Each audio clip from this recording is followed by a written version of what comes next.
माननीय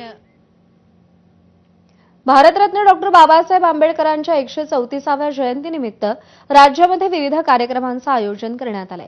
बाबासाहेबांना अभिवादन करण्यासाठी हजारो अनुयायी चैत्यभूमीवर दाखल झालेत आणि थोड्याच वेळात राज्यपाल सीपी राधाकृष्णन, मुख्यमंत्री देवेंद्र फडणवीस आणि दोन्ही उपमुख्यमंत्री चैत्यभूमीवर दाखल होणार आहेत। सुप्रिया सुळेंनी चैत्यभूमीवर जाऊन बाबासाहेबांना अभिवादन केलं।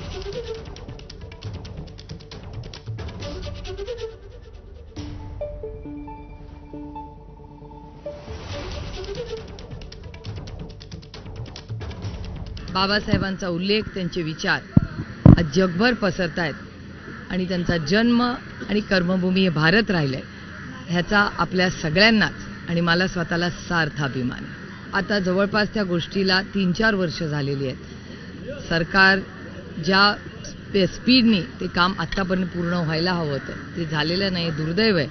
माझी सरकारला विनम्र विनंती आहे की हे काम तातडीने चांगल्या दर्जाचं हे लवकर झालं पाहिजे, कारण का खूप वर्ष झाली हे काम फार रेंगाळतंय।